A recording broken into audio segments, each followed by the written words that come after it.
Tá certinho? Sim, tá perfeito.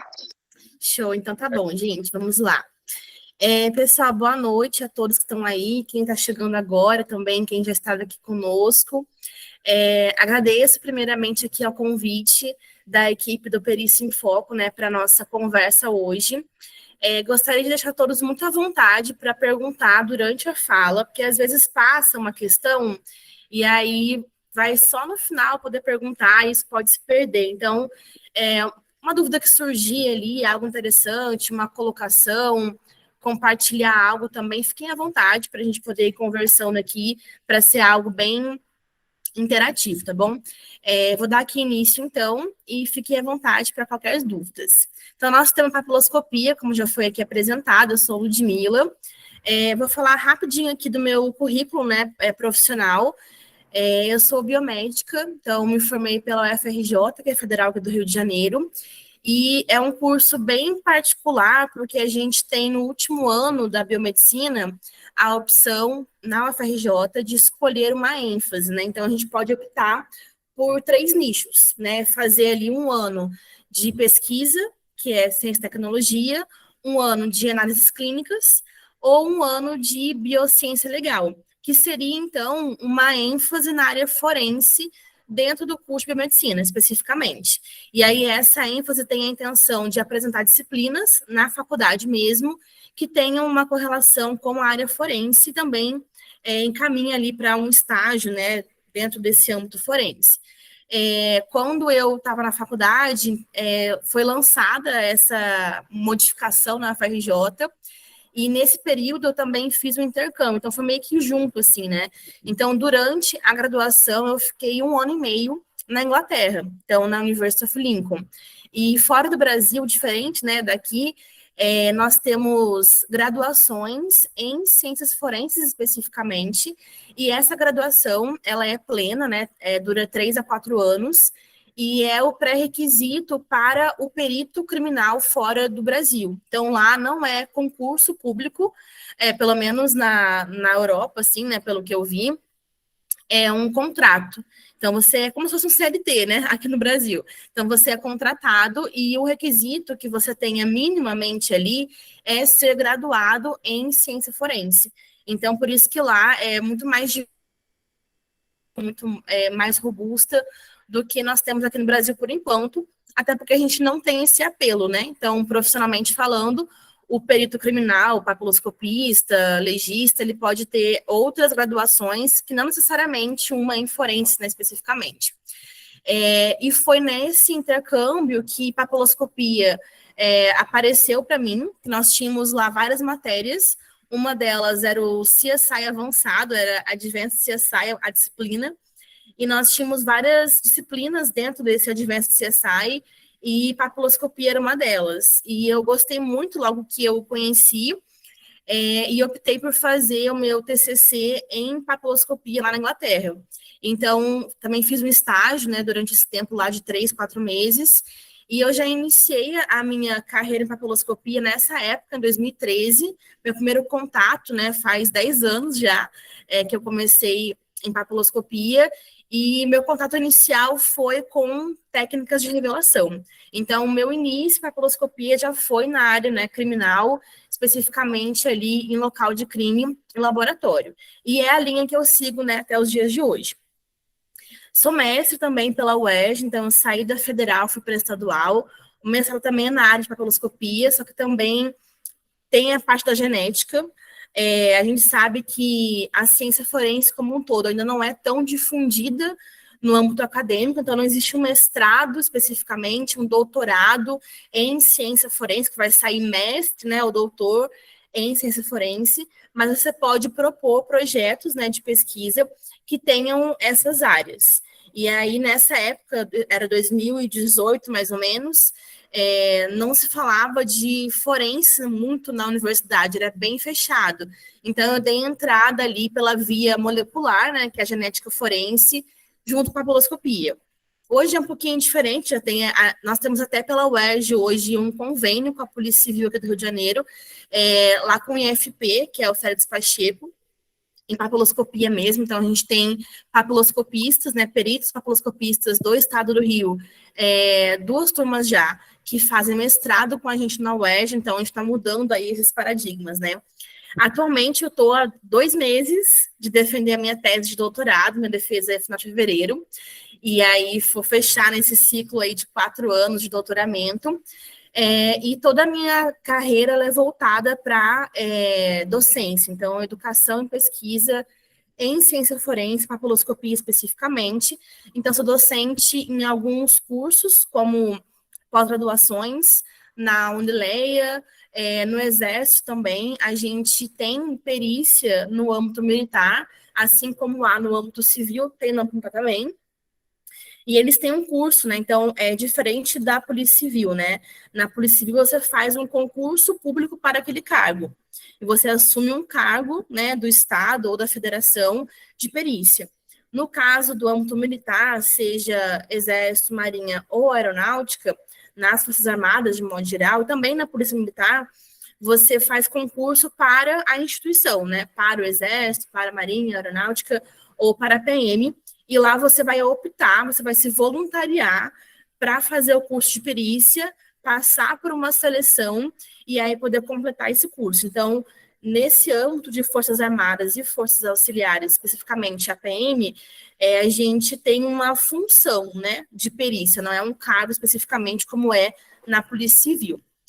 Também faço parte aqui do Forsyth, que é um instituto sediado aqui no Rio. A gente nasceu, né, em 2017, já faz um tempinho também, e a gente oferta cursos de formação na área pericial. A papiloscopia é a área mais forte, porque é a área que eu ministro, né, que eu estou ali no cotidiano, e atualmente também coordeno um laboratório na parte acadêmica de tecnologia forense na UERJ. Então, é o primeiro laboratório que a gente tem voltado à tecnologia forense, né, no estado do Rio. Talvez em âmbito nacional também não tenho conhecimento assim tão vasto para dizer, mas no Rio com certeza. E a gente tem conseguido realizar pesquisas e também ofertar estágios para alunos em graduação, IC, também mestrado, doutorado na área de tecnologia forense.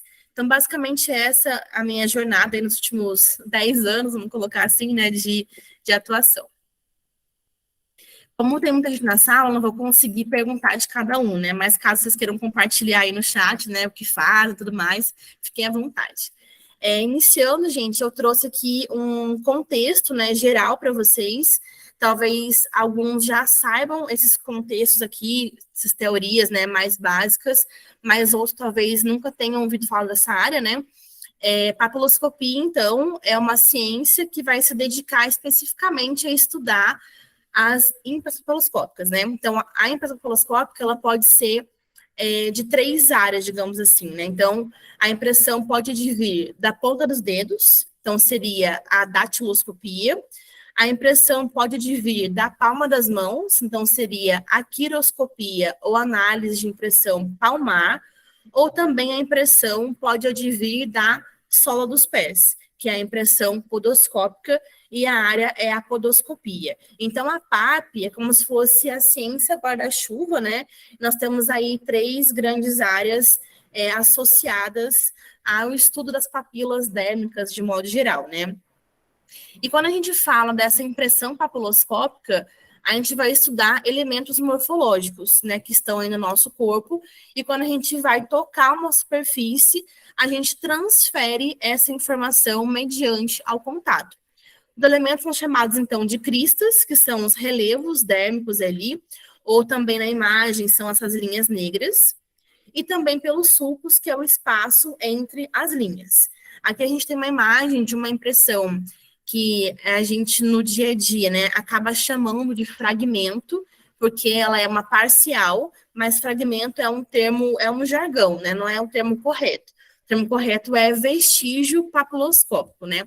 Mas a gente acaba que aí no dia a dia escapa aí fragmento, e é um material advindo ali de um local de crime, né? Especificamente essa área em papiloscopia, mas a estrutura da amostra avaliada é a mesma. Temos aqui, então, conjuntos de linhas que vão nos trazer algumas informações sobre aquele vestígio. Aqui a gente tem um raio-x, digamos assim, da nossa impressão. Quem já fez algum curso comigo deve ter visto essa imagem já, que eu acho que ela é bem didática para explicar essa estrutura que a gente estuda na impressão papiloscópica. E vocês vão ver daqui para frente que eu vou focar muito mais na impressão digital, que é a impressão que tem esse formato pequenininho aqui, né, que refere à ponta do dedo, porque é o vestígio que a gente tem mais presença no dia a dia, e principalmente também é a informação morfológica que nós doamos, né, ali de modo compulsório para o Estado mediante a feitura do nosso RG. Ou seja, isso quer dizer para a gente que nós temos extensos e robustos bancos de dados. Em identificação humana, que pela Interpol é uma tríade, né? Então, a Interpol reconhece essas 3 áreas em identificação humana: papiloscopia, odontologia legal e a genética.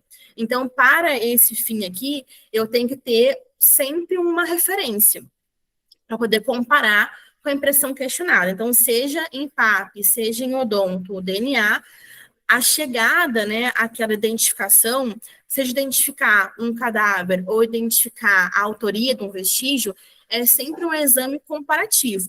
E eu vou comparar a impressão que nós chamamos de questionada com a impressão de referência que vai constar lá nos bancos de dados. Se eu não tenho banco de dados, não faço nada. Eu posso ter o vestígio mais perfeito, mais completo, não me diz nada. Né? Então, eu preciso de ter ali uma referência para fazer o exame comparativo. E no caso da papiloscopia, a impressão digital é a que mais nós temos essa disponibilidade de bancos de dados. Alguns estados já começaram a coletar impressão palmar, mas ainda não é algo nem próximo, né, da robustez que são os bancos de dados de impressões digitais. Por isso que é o vestígio que a gente mais vai falar daqui para frente na nossa aula. Com relação à estrutura dessa impressão digital, nós temos aí, primeiramente, os chamados sistemas de linhas. Ou seja, olhando para a impressão, ela é um conjunto de linhas, certo? Linhas negras e linhas brancas. E essas linhas, elas são ali separadas pelo seu fluxo em 3 regiões principais. Temos o chamado sistema marginal, que é esse que está aqui circulado, né, em vermelhinho. Essas linhas, elas margeiam aqui a minha falange distal, a pontinha do meu dedo. Então, notem que elas têm um formato mais abaulado, né? Elas nascem mais verticalizadas, vão ascendendo, fazem essa curvatura aqui no ápice da falange e descendem novamente. Então, esse perfil é típico de sistema marginal. Temos também o sistema basilar, já nos traz o nome, né? Basilar vem de base. Então, essas linhas aqui, elas se localizam na base da minha falange distal. E elas têm esse aspecto mais ou menos paralelo. Você vê que elas são menos numerosas e o fluxo que elas seguem é diferente, bem diferente do sistema marginal. E isso é importante para quem atua em perícia, seja perícia judicial, assistência técnica, perícia oficial, compreender essa informação. A gente tem muitos casos que, às vezes, você não consegue nem dizer qual que é a classificação da impressão, daquele vestígio, mas você bate o olho nesse fluxo, já pode te dar uma resposta preliminar sobre exclusão, por exemplo, que não é aquela impressão. E, por fim, eu tenho aqui o sistema nuclear, que é um sistema central, né, mais aqui ao centro da impressão, que é compatível com mais aqui o centro da minha falange distal, e ele pode tomar diferentes conformações dependendo ali do tipo da impressão. A gente não vai entrar aqui nesse tema hoje, porque nosso tempo não é tão assim extenso, né? Mas nós temos um sistema também de classificação de tipos de impressão digital, que é o sistema datiloscópico de Ivo Setiche, que é foi a pessoa, na verdade, que sistematizou de forma prática esses tipos de impressão.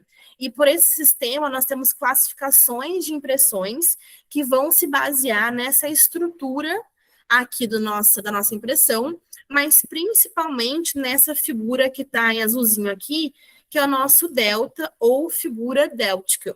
Então, ele vai lembrar aqui um triângulo ou um Y aí de ponta cabeça, depende muito da impressão, e ele é representativo da junção dos sistemas de linhas. E dependendo da posição e do número desses deltas, né, na impressão, nós teremos uma classificação diferente. Por fim, temos também aqui a nossa prega interfalangiana, que é um espaço que na plataforma fica mais assim, esbranquiçadinho aqui, né? Que é o espaço entre a falange distal e a falange medial. E temos também, além dessa estrutura mais ampla, né, mais macro da impressão, nós temos as famosas, né, famigeradas aí minúcias, ou pontos característicos. Então, essas minúcias, por definição, elas são acidentes no curso das linhas, no caso das cristas, né? Então, a gente vai ter aqui uma crista que ela naturalmente tem o seu fluxo, ela tem ali uma continuidade, e em certo momento ela pode, como aqui, por exemplo, nessa regiãozinha aqui mais próxima do ápice, aqui do núcleo, ela pode se interromper ou ela pode fazer uma bifurcação. E, essencialmente, pela definição, né, da formação do desenho digital, lá na vida intrauterina, né, quando essa informação se forma naquele feto, nós temos só dois tipos de minúcias, que é a bifurcação e é a ponta da linha, que seria aquela crista que se interrompe e para ali de existir, né? No entanto, quem já trabalha com perícia aqui, já fez algum caso de PAP, já teve alguma outra aula, certamente vai se lembrar de um monte de nomes de minúcias, né? E essa classificação que a gente dá, ela é subjetiva, né? Então, você vai pegar ali uma minúcia e vai dar para ela o nome de encerro ou de convergência. Só que, essencialmente, né, na estrutura da origem da minúcia, não tem outra divisão, a não ser bifurcação ou ponta de linha. Mas não está errado quem faz uma descrição, né, mais assim, detalhada das minúcias. Eu falo isso nos meus cursos para o pessoal, né, que está atuando na perícia artificial, que não há problema em você detalhar e dar nomes diferentes às minúcias, mas que tenha em mente, né, que isso é uma apreciação do próprio perito, que ele tomou como base uma literatura X ou Y, mas que você pegar livros internacionais, o consenso internacional e a origem embrionária dessa informação, nós só temos duas minúcias, bifurcação e ponta de linha. Temos também, além disso, aí, as linhas chamadas albodatiloscópicas ou albopapiloscópicas. Já nos dá uma dica, né? Porque albo, né, é branco. Então, são linhas que aparecem na impressão, às vezes ali, aparece sem ter muito uma orientação, umas linhas esbranquiçadas. Essas linhas, elas não possuem ali, não atendem aos postulados, né, que as cristas atendem, que seria a perenidade, a imutabilidade, a alta variabilidade, mas elas podem aparecer aí de modo transitório, e isso vai variar muito com as condições da pele, do epitélio do indivíduo. Então, se você, de repente, né, fez um uso extensivo ali de produto químico, giz, abrasão, aquilo pode aparecer para você como um resultado de um epitélio que está desidratado. Ou também, à medida do curso da vida, né, que a gente vai envelhecendo, o processo de senescência do envelhecer também gera alterações ali, né, estruturais na junção de epitélio, a camada externa da pele, com a derme, que está abaixo do epitélio, e existem ali remodelações estruturais que podem levar a esse aparecimento das linhas também brancas nas impressões. Importante ressaltar que essa informação de linha albo, ela não é utilizada para a identificação, Então, eu não vou marcar isso como minúcia, eu não vou usar isso como a informação única para identificação, mas eu posso usar para o meu livre convencimento. Ou seja, eu posso ter lá um confronto, uma comparação de duas impressões, e de repente eu vejo que numa impressão padrão tem ali essa sequência de linhas albas muito semelhante à impressão questionada. Então, isso me dá convicção, né, ao perito que de fato seja as duas impressões advenham da mesma falange distal, mas não é algo para você marcar no teu laudo ali, né, como um ponto decisivo. Para fins de emissão de laudo, de positivação, de identificação, nós usamos no Brasil ainda majoritariamente o critério quantitativo, ou seja, as famosas 12 minúcias, mas saibam que isso é apenas uma convenção. Convenção, ou seja, foi adotado como padrão para o nosso país. Países diferentes têm convenções diferentes com relação a esse número de minúcias necessárias para gerar um laudo positivo.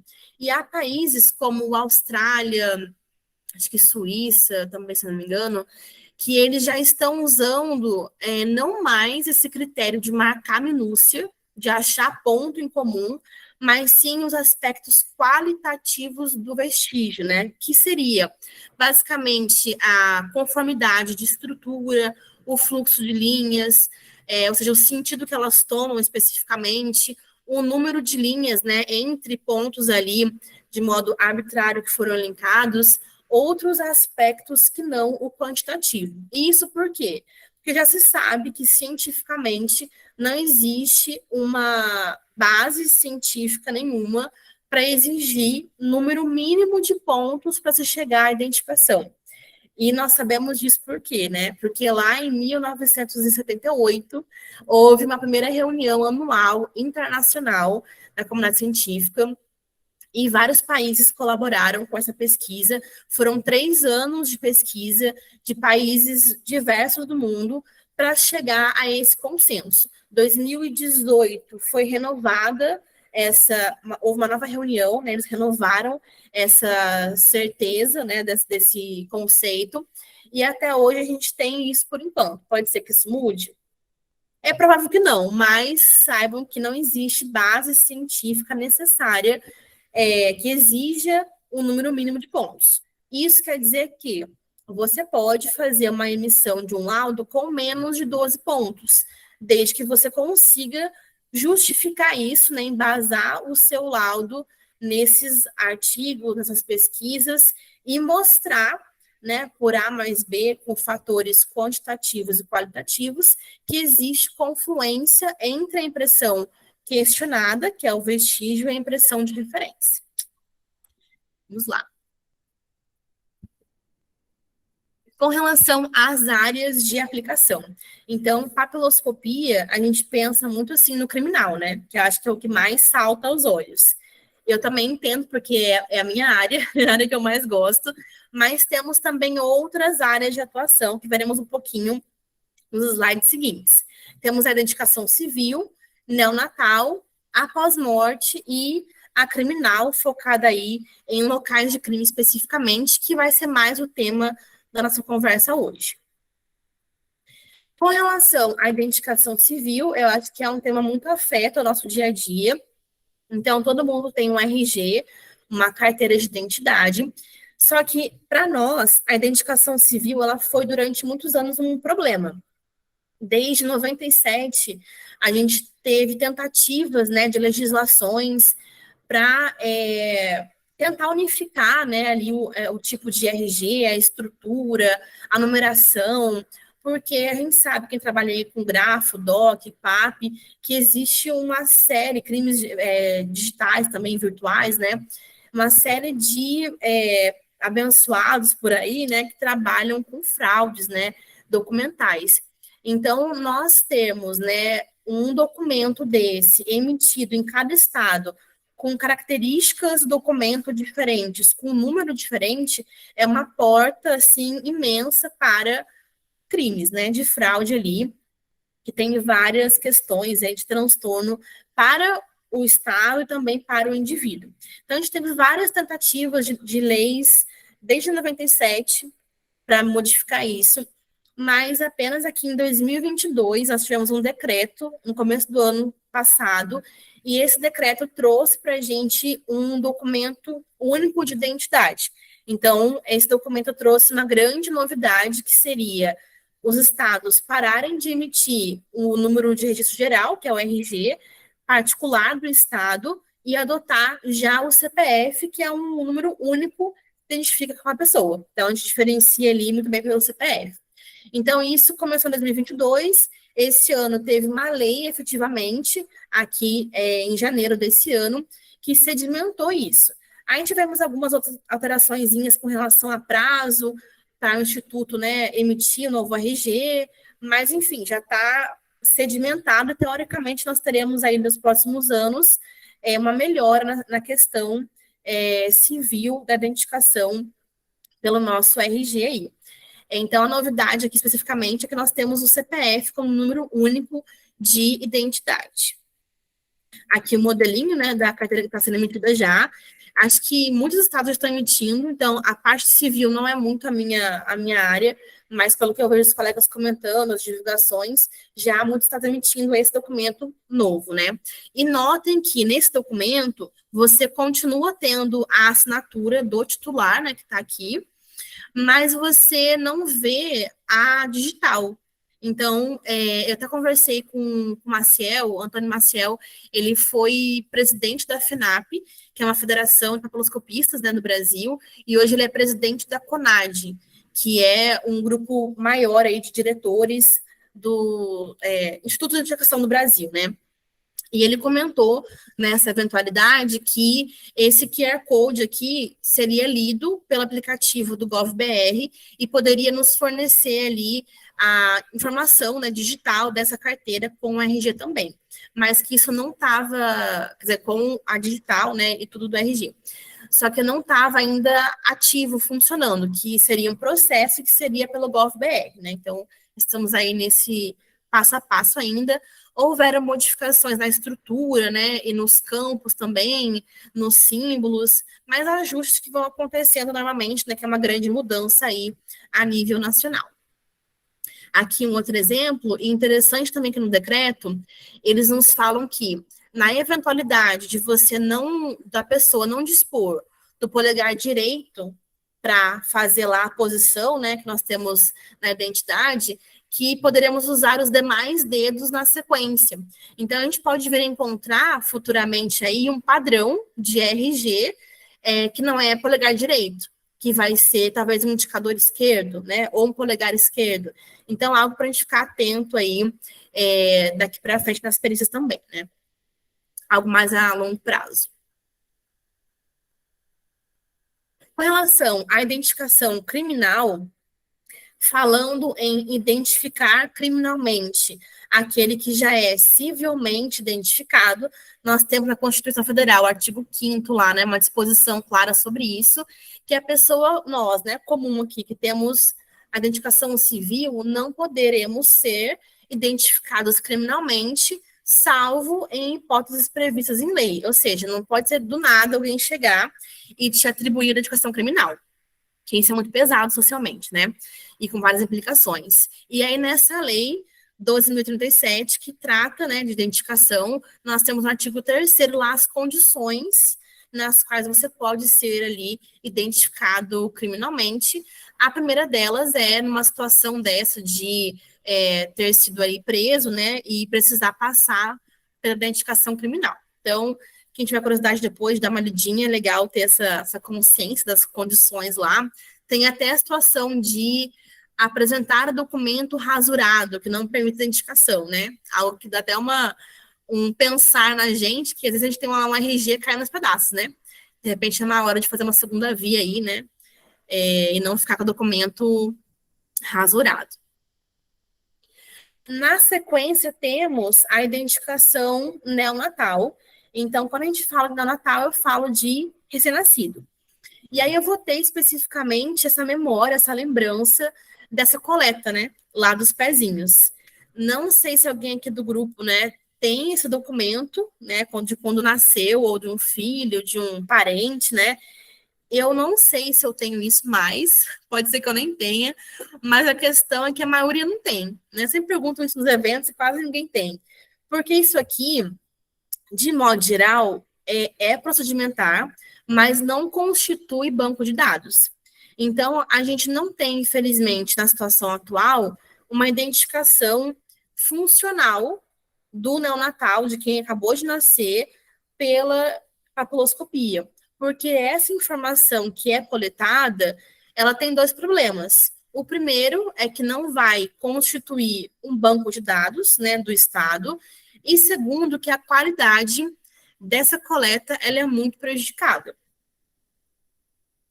Ou seja, eu não vou conseguir pegar essa informação, mesmo que eu encontre, e daqui a não sei quantos anos fazer uma comparação. A informação morfológica, a estrutura do desenho digital que está na pele, ela se mantém a mesma, ela só vai crescer, acompanhando o tamanho ali do membro. Mas a questão é que a qualidade nesse ato, né, de coletar não é uma boa qualidade. E também vejo muito isso, essa questão da qualidade, em muitos casos de perícia judicial que eu acompanho. Quem aqui já pegou caso de perícia judicial, já acompanhou, sabe que sempre é um contrato, né, de empréstimo, de compra e venda, que a pessoa não alfabetizada assinou com a digital. E a digital geralmente vem aquele borrão, né? Vem aquela impressão horrorosa e não tem o que fazer, gente. Até muitos perguntam assim, mas se eu aplicar um Photoshop, um microscópio, não sei o quê, não vai adiantar, porque no momento que o vestígio, que a impressão, né, foi produzida, ela não foi produzida viabilizando que as cristas, as minúcias, os sulcos fossem ali transferidos, formando o desenho. Então, não adianta eu querer, né, voltar no tempo ou aplicar um Photoshop brabo lá, não vai funcionar. Ô, Lúcia, Então, oi, pode falar. boa noite. Uma curiosidade que eu fiquei agora. No caso, se a pessoa ela é analfabeta e ela perder as digitais dela, como é que funciona? Nesse caso, seria por meio de confirmação de... Aquela agora que a gente faz do De rosto? facial? Sim, Então, depende muito do Instituto de Indicação. Não tem um padrão. Assim, geralmente eles tentam seguir para questão morfológica mais fácil de se coletar. De repente, a pessoa perdeu a impressão digital, mas manteve a palmar. Aí faria a palmar. Eu já vi também fazendo tanto facial quanto íris. Ou também planta do pé, a pessoa perdeu as digitais das mãos por algum motivo, tem alguma síndrome, coisa do tipo, mas tinha o pé. Então, depende muito do instituto e do caso. Então, é muito caso específico, não tem tipo um padrão, sabe, a ser adotado. e quando a pessoa perde pé e mão? Aí depende, né? Se ela perdeu o pé e mão, tipo assim, a amputada, né, por exemplo, perdeu o pé e mão, aí certamente se tenta uma facial. Muito Entendi. embora a facial a gente tenha algumas questões que podem dificultar por conta que o rosto muda, né? Então o rosto ele não é perene, ou seja, não é eterno a nossa forma de rosto. Quando criança é um formato. Se você engordou é outro, se emagreceu é outro. Se fez um fio de PDO, o Botox já é outro, né? Então tem algumas questõezinhas ali que podem dificultar esse processo, mas a gente tenta o que for mais fácil na sequência ali da morfologia mesmo.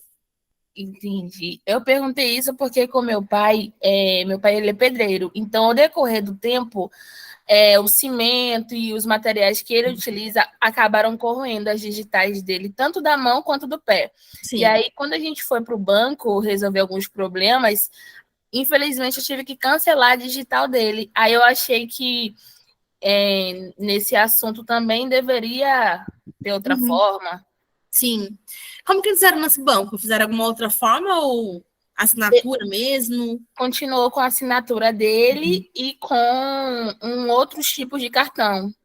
E me Entendi. deram, e me deram Eu esqueci agora o nome do documento, onde eu sou responsável. Tipo uma procuração, né? Algo assim. Isso. Porque como ele perdeu, e aí, em caso de alguma emergência, ele não puder, aí eu assumo.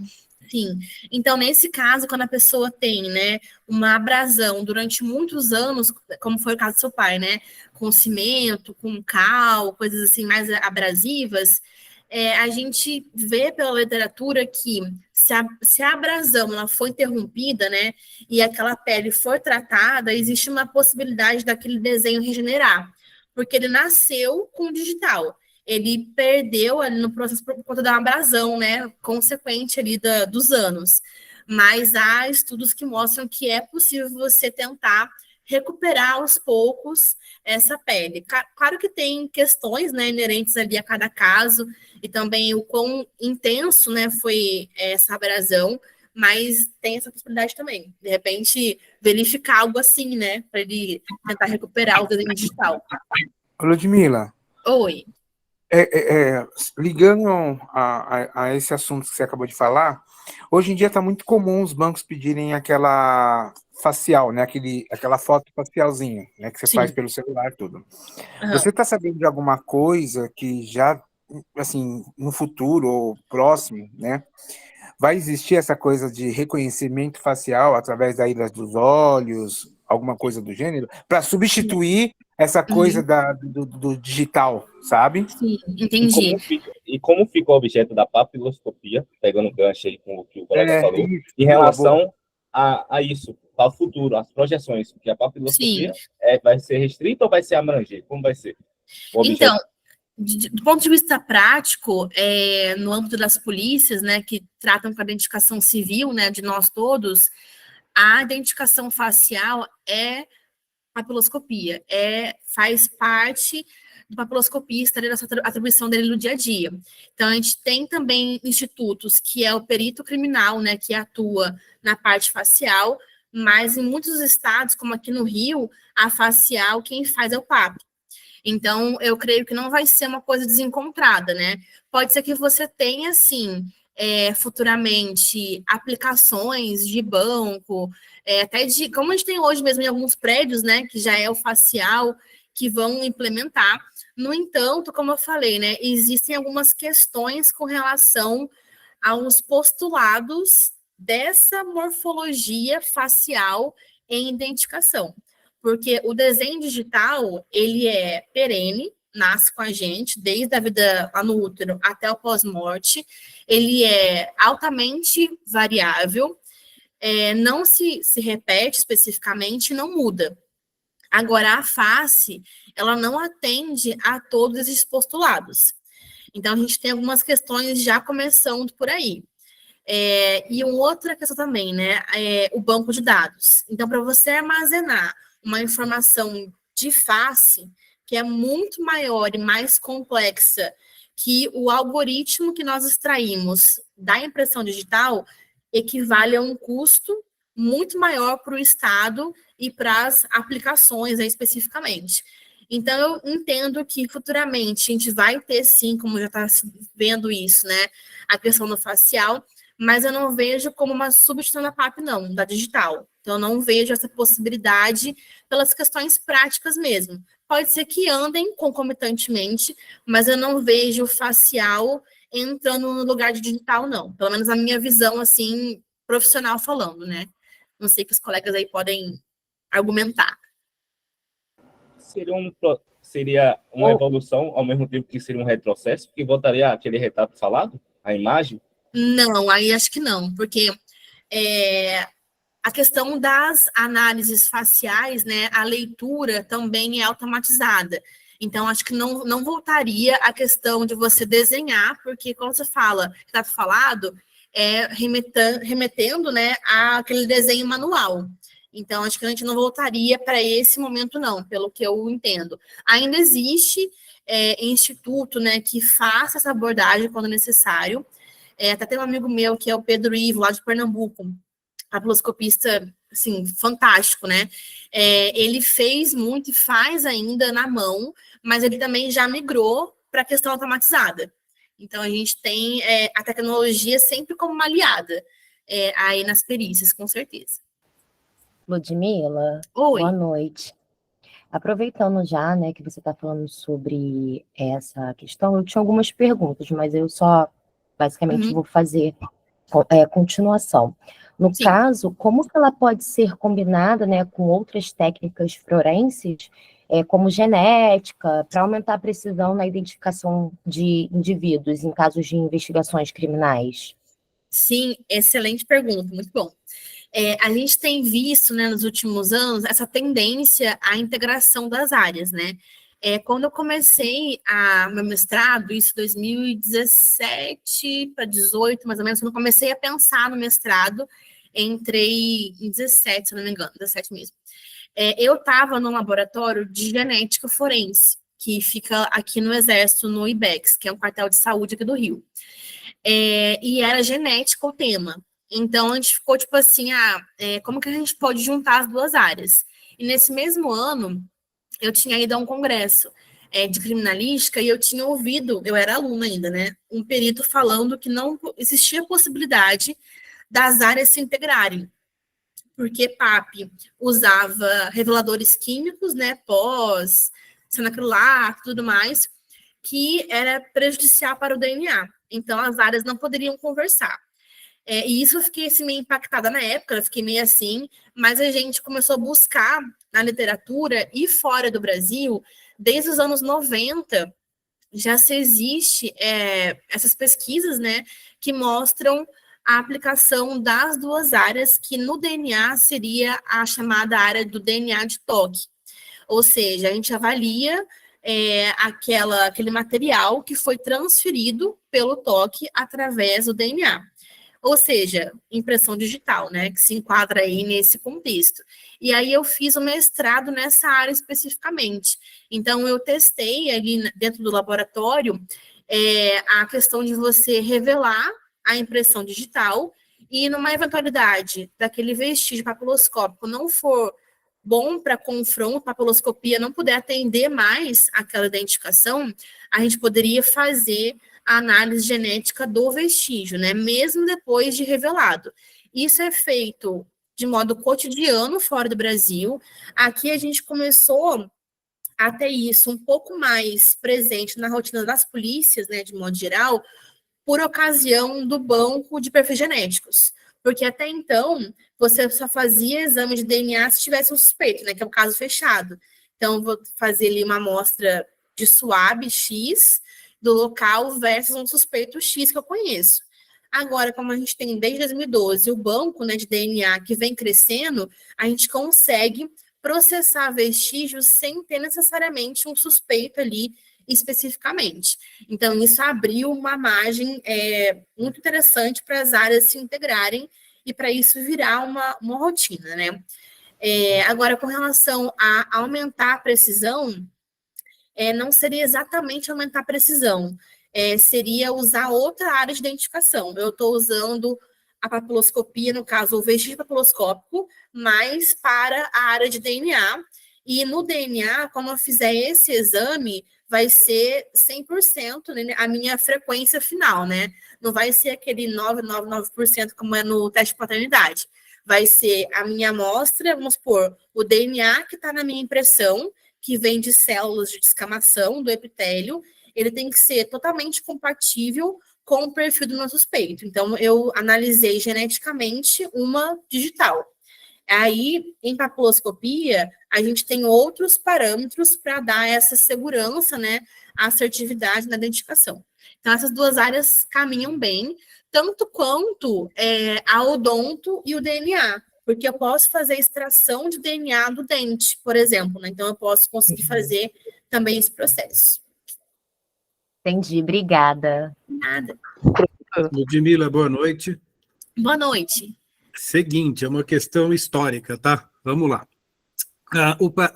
Consta nos meus registros. O primeiro país que usou a individualização por papiloscopia datiloscópica oficialmente foi a França. Sim. Porém, extraoficialmente, o primeiro país que um cara deu na telha dele e falou, vou usar isso e conseguiu provar uma identificação criminal, foi realmente a Argentina? Então, na verdade, o que acontece, né? A história tem algumas nuances, né? Se eu te voltar rapidamente aqui, né? A origem mesmo, ela veio de alguns países da Europa, tipo Itália, Alemanha, Holanda, com alguns pesquisadores. Começou especificamente em 1608, se não me engano, com Marcelo Malpighi na Itália, estudando a pele, apenas olhando para a estrutura da pele. Isso veio remontando, veio se construindo. Quando a gente teve 1800, se não me engano, 91, que houve a primeira menção sobre o uso da impressão digital como identificação científica de criminosos. Agora, eu não vou lembrar o país especificamente, mas foi Europa. Só que nesse meio de caminho, o que acontece? Tinha muita pesquisa ali produzida, né? O pessoal contava a ver que tinha espiral na digital, que tinha presilha, mas isso não tinha virado um sistema. E até então a gente tinha Bertillon, que era da França, que fazia identificação por medição corporal. Só que isso começou também a dar problema, porque poderia ter pessoas com a mesma altura, mesmo tamanho de braço. Aí tem aquele caso famoso dos irmãos West, né, que tinham aí medidas corporais iguais, isso já em 1902, mais ou menos, né? Quando, nesse processo, apareceu ali Francis Galton. E Francis Galton foi proposto a ele, a Galton, que ele sistematizasse isso, que ele chegasse ali, pegasse toda a história, desde Marcelo Malpighi, 1600, e compilasse um sistema de identificação. E aí ele aceitou fazer isso, né? Aí, em 1891 para frente, mais ou menos, fez um livro, que foi o primeiro livro na área, que foi o Fingerprints, e aí, depois disso, ele criou um sistema chamado Sistema de Galton, que tinha 16 tipos de impressões. Isso na Europa, agora não sei se Galton estava na França, especificamente. Agora, a questão é que nesse meio apareceu o Vucetich. Então, o Juan Vucetich, que de fato era da Argentina. E aí, Vucetich olhou para o trabalho de Galton, que tinha esses vários tipos de impressões, e ele sistematizou no que a gente usa hoje. Então, efetivamente, o primeiro sistema com uma aplicação prática veio, sim, lá da Argentina com o Juan Vucetich. Então, isso está correto. Só que foi uma junção, né? Ele pegou um produto que veio lá de anos de estudos, de compilação, que veio de Galton especificamente, e apresentou um sistema com 4 tipos de impressões. E aí, em 1902, mais ou menos, teve um congresso na Argentina que Félix Pacheco, aqui do Rio, foi. E aí eles conheceram, olha que coisa louca, né? Pacheco e Vucetich se conheceram e aí trouxeram para o Brasil, né, aí na pessoa de Félix Pacheco, esse sistema que a gente está hoje. Então, o Brasil foi efetivamente o primeiro país da América, né, a fazer o uso desse sistema. Então, foi bem interessante a história. Então, acertei. Estava certo com o Brasil, com a França e com a Argentina. Beleza. Perfeito, perfeito. Obrigado. Inclusive, você que fez pós lá na Inglaterra deve saber que na Europa ninguém é obrigado a dar digital se não for criminoso, né? Exatamente. Muito doido isso, né? Eu tenho uma amiga que mora na Inglaterra há muito tempo, ela veio para cá, e eu também já tinha ido para lá e notado isso. O que acontece? Ela ficou assim furiosa, porque exigiram que ela tirasse a digital para renovar o RG. Mas é isso aí. Obrigado, Ludmila. Nada, para eles é muito chocante, né? Porque a gente tem um banco imenso de dados e para nós é uma coisa ok, faz parte do dia a dia. Para eles é super invasivo, né? Então, exatamente. Mesmo. Professora, boa noite. Oi, boa noite. Eu tenho uma dúvida. Uhum. É possível realmente, de fato, você tirar a impressão digital de uma cápsula? Porque, tipo assim, ao meu ver, a alta temperatura do disparo, ela derreteria, né, o material genético. Sim. Ótima pergunta. Essa é uma outra grande questão, né, em papiloscopia, bem mais, assim, afeta ali a minha área, que é o local de crime, né? Então, assim, atualmente eu escolhi estudar isso no doutorado, que achei que fosse uma coisa tranquila, mas não é tão tranquilo, né? Então, qual é a questão, né? É possível, sim, é possível, só que depende das técnicas que nós temos à disposição para ver esse vestígio e principalmente também vai depender do processo entre o estojo deflagrou caiu naquele solo e a forma com a qual ele foi coletado e transportado. Então, assim, vamos às questões, né? O aquecimento que ocorre ali, a princípio também a gente achava que era isso, né? Que o aquecimento ia derreter a gordura da impressão, que isso ia ser prejudicial. Mas a gente chegou a verificar, né, isso também na prática da pesquisa e também em artigos científicos, que o tempo que aquela impressão ficaria exposta ao calor daquela combustão que ocorre ali dentro do tambor da arma é muito pequeno, é um milissegundo que isso acontece. Então, não seria o principal motivo, né? A gente elenca outros motivos que a gente pode falar aqui. Primeiramente, assim, eu tenho um carregador, né? E falando de pistola, né? Tem lá o carregador, vai ter 15 munições, por exemplo, e à medida que você vai inserindo, né, as munições, que é o estojo mais o projétil ali dentro, você faz uma força, e quanto mais munição você põe, mais apertada a molinha que está lá embaixo fica, e mais difícil é você inserir a próxima munição. Então, nesse processo, pode ser que as primeiras munições tenham um vestígio papiloscópico mais íntegro, só que as últimas, que vão ser as primeiras, né, a saírem, elas vão ter um negócio mais distorcido pela pressão que você faz para colocar a munição ali. Agora, supondo que eu achei lá uma cápsula que teria um vestígio na sua integridade. A questão principal para a gente, o que mata a nossa perícia, é a coleta. Por quê? O senso comum é que o estojo é utilizado para a balística. Você vai olhar lá a marca da percussão, naquela basezinha do estojo, vai tentar coletar aquilo para outros exames que não a papiloscopia. E a forma de coleta é sempre aquela, né? Aquela juntada nos estojos, saco plástico e encaminha, ou alguém pega, né, no local do crime lá para ajudar, pega na mão, e isso já inviabiliza todo o trabalho. Agora, supondo a situação ideal, né? Ejetou o estojo, caiu no chão, era um local ok, ninguém colocou a mão. Ali, a gente tem técnicas tradicionais que a gente pode usar. Tem uma pesquisa que é do papiloscopista, que é o Girelli, que é da Polícia Federal. Ele testou várias técnicas combinadas tradicionais para revelar. E a gente tem uma combinação que é de ciano, acrilato, que é uma revelação química, né? Com Gamblu, que é outra técnica, e também com Básico 40, que é um corante. Então, essa combinação, ela gera um vestígio legal, dá para você revelar aquele vestígio. A questão é que isso é a técnica tradicional e eu preciso de ter ali uma conservação, é o ponto principal, do vestígio. Tem que ter uma estrutura ali, né, do estojo preservada, para que a morfologia, o relevo da crista, que é gordura e água, esteja ali preservado. Beleza. Só que se eu não tiver isso, o que eu posso fazer? Já existem técnicas, né, mais modernas que a gente não tem no nosso dia a dia, comumente, que fazem a revelação do vestígio sem precisar que ele esteja fisicamente na cápsula.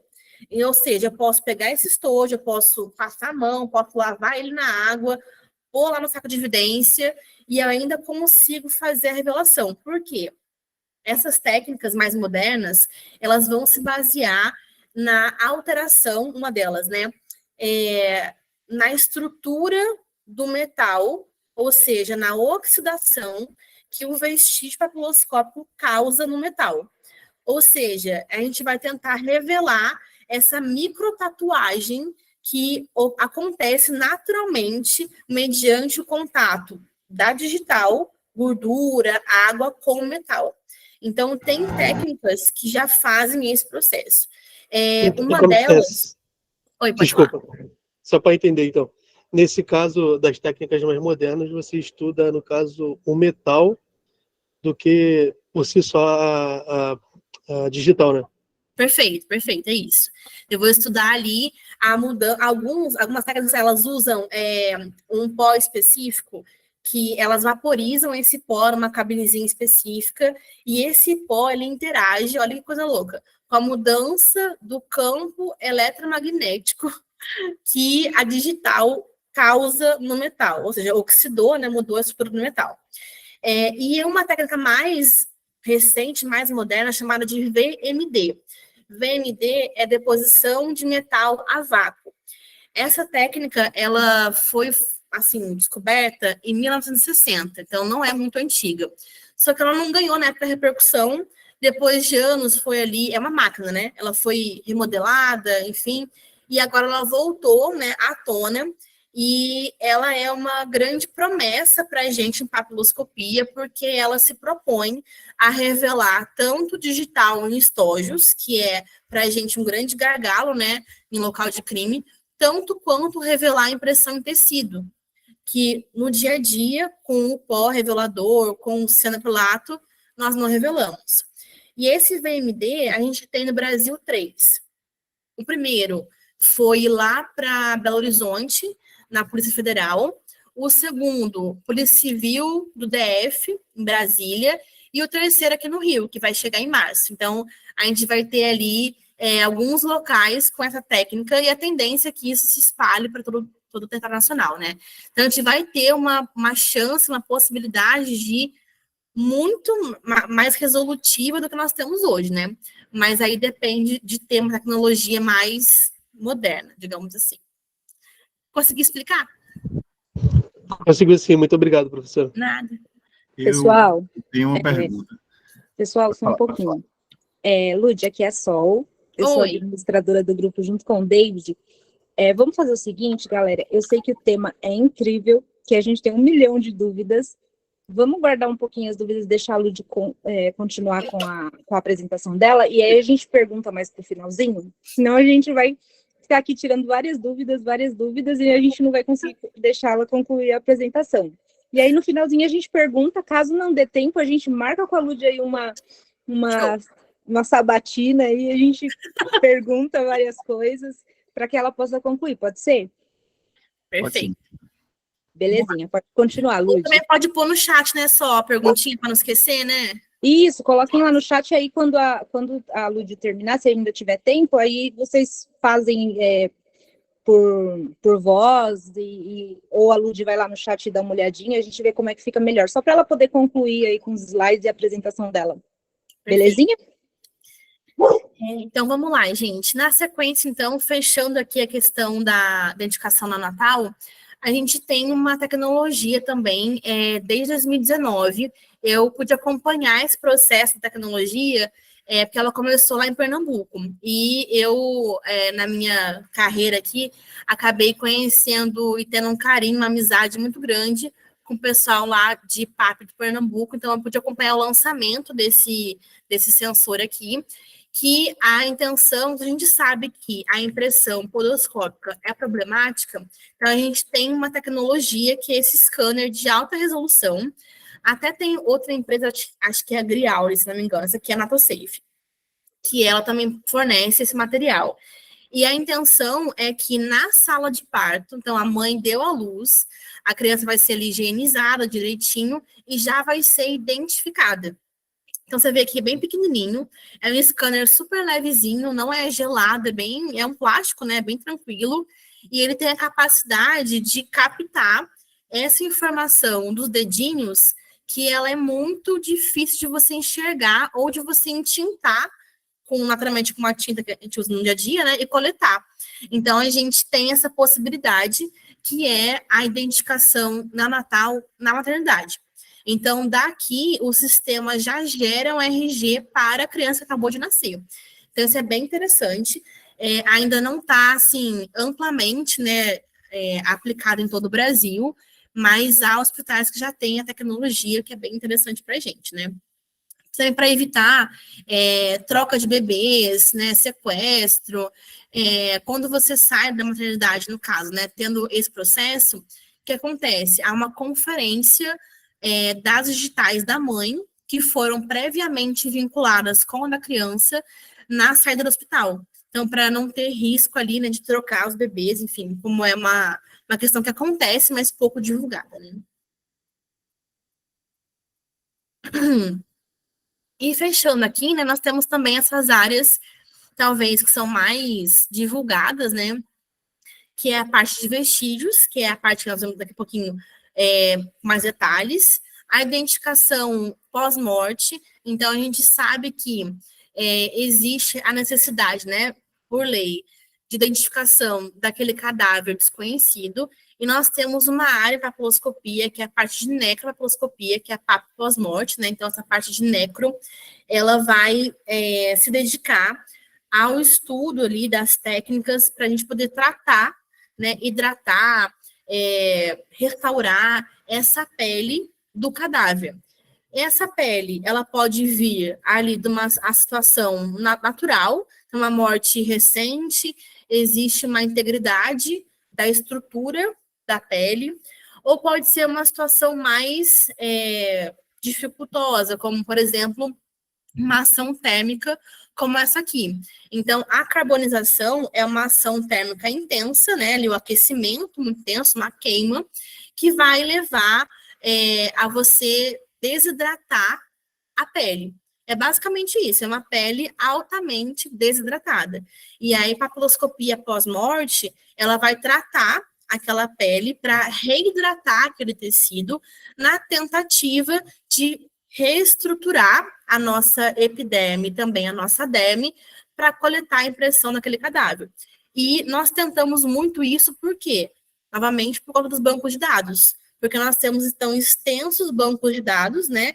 E seria mais imediato, menos transtorno para um familiar, de ter que trazer ali um odontograma, de ter que doar uma amostra de DNA para comparação. Então, o banco de dados facilita muito esse processo. Então, é uma área também bastante interessante. E, por fim, tem a comparação facial. É como nós falamos no começo, né? Não trata de papilas dérmicas, a gente está vendo aqui que a morfologia é outra, a gente usa aí os pontos prosopográficos, que é a distância, né, entre as regiões do rosto, aspectos também qualitativos. Então, não lida com papilas, mas no âmbito oficial, a atuação ali é do papiloscopista em muitos estados.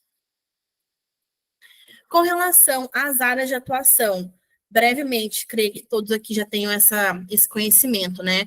Temos aí alguns nichos, a perícia oficial ou perícia criminal, papiloscópica, é aquele profissional que vai atuar mediante concurso, né, para o Estado, então vai depender ali de cada estado, de qual que é a graduação exigida, então essa é a perícia do Estado ou também a Polícia Federal, que é, né, de toda a federação.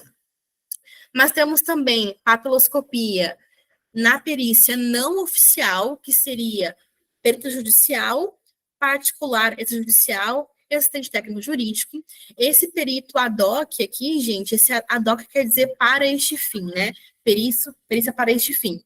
Existe uma previsão legal no código para isso também, que seria no momento onde no Estado não tivesse o profissional oficial, o perito concursado, e aí o juiz poderia nomear um perito ad hoc, né, ou seja, para aquela perícia especificamente, para que ele executasse, né, aquela perícia. Eu achava que isso não acontecia, que era super improvável, mas eu estava dando uma aula no mestrado, na UERJ, e essa aula tem papiloscopistas, né, na Polícia Civil do Rio. E aí um deles tinha sido investigador de polícia em Minas. E ele comentou que em Minas é um estado muito populoso, né, em cidades, e muitas vezes não tem perito na cidade, e nem próximo. E aí ele já viu muitos casos de nomeação de perito ad hoc. Então, é algo também interessante, né? Sendo que esse perito é alguém que tenha conhecimento, né, sabido ali naquela área de perícia especificamente. Papiloscopia aparece na perícia judicial, é menos frequente e presente que grafotecnia, talvez menos que doc, também não sei, mas menos que grafo, mas eu entendo que é uma demanda até um pouco reprimida. Eu tenho algumas alunas que recebem muitas nomeações, e teve uma delas, que foi a Rosana, que eu acompanho ela há um tempo já.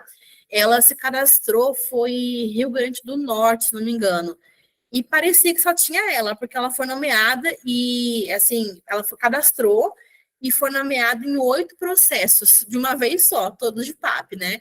e aí eu acabo que acompanho ela, ajudo aí nos processos de confronto, né? Então, existe sim uma demanda menos frequente que a assinatura, mas há sim contratos que a digital é usada como forma de assinatura. Então, a gente tem alguns âmbitos aí de atuação para a papiloscopia, uns, né, mais frequentes que outros, mas existe possibilidade de atuação em todos eles. E na sequência, falando já agora, voltando, né, para as áreas de atuação, focando especificamente naquele nichozinho criminal. Dentro desse nicho, nós temos, então, a papiloscopia em locais de crime especificamente. E nesse contexto da criminalística, nós temos esse conceito, que é do epitâmetro de Quintiliano. Talvez alguns já conheçam, né, já tenham estudado esse epitâmetro. O epitâmetro de Quintiliano, eles são 7 perguntas, por isso que epitâmetro, né, epito de 7, né, que vão nortear ali a investigação, de modo geral, a resolução daquela demanda ali. E temos aqui as perguntinhas, né, que é o que, onde, quem, quando, como e com que meios e o porquê. E olhando aqui para as perguntinhas, a gente compreende que algumas delas são da atribuição da perícia, talvez a perícia criminal, né, saber o que aconteceu ou como aconteceu, com que meios. Então, você conseguir chegar ali a uma diagnose, né, um diagnóstico do local. Foi homicídio, foi um latrocínio, ou foi um furto simples. Você consegue observar a dinâmica e dizer com que meios, né, do ponto de vista pericial, aquilo aconteceu. E isso pode ser um agravante lá para o magistrado quando for qualificar, de fato, aquele crime já na seara jurídica, né? O porquê, especificamente, ele é muito mais da investigação. Então, muito embora o perito acabe se contaminando um pouco, né, no local com as questões da motivação, porque pode ter a vítima viva, pode ter um parente da vítima, tem uma testemunha, mas, de toda forma, esse porquê, o questionamento, ele não é uma atribuição objetiva. Então, é uma atribuição subjetiva, porque é motivação, e ela é uma atribuição lá da investigação. E para a gente aqui, falando de papiloscopia, resta para nós o quem. E esse quem, de ponto, né, prático aí, seria a autoria delitiva. Mas também cabe aqui falar sobre identificação da vítima, né, se for uma vítima morta numa via pública, né, quem que é essa vítima e quem que é o autor, né, que gerou aquele fato. E aqui a gente tem uma figura importante, que é de Edmond Lucar, acho que alguns devem conhecer, né?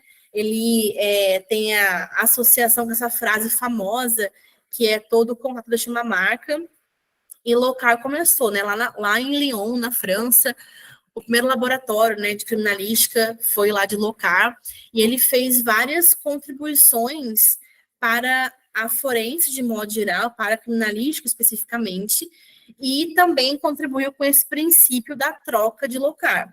Ou seja, todo contato deixa uma marca, né? E aí, nas palavras de Paul Leland Kirk, né, ele fala que ele traduz, né, ele descreve esse conceito e nos diz que, independentemente do que a pessoa faça, né, mesmo que inconscientemente, você sempre vai deixar um vestígio seu, né? Pode ser que uma falha humana, uma falha nossa, uma falha técnica, uma insuficiência técnica não permita você detectar aquele vestígio, mas ele certamente restou ali naquele local. Então, a pessoa deixa o seu contato, né, deixa parte de si por onde ela passa e também leva consigo coisas daquele microambiente.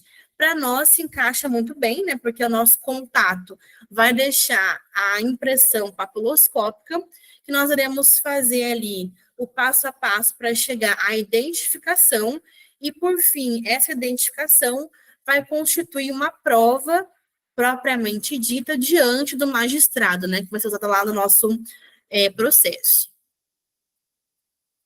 Com relação à papiloscopia em local de crime, nós temos aí vestígios que são altamente presentes, muito abundantes, mas também são vestígios muito frágeis.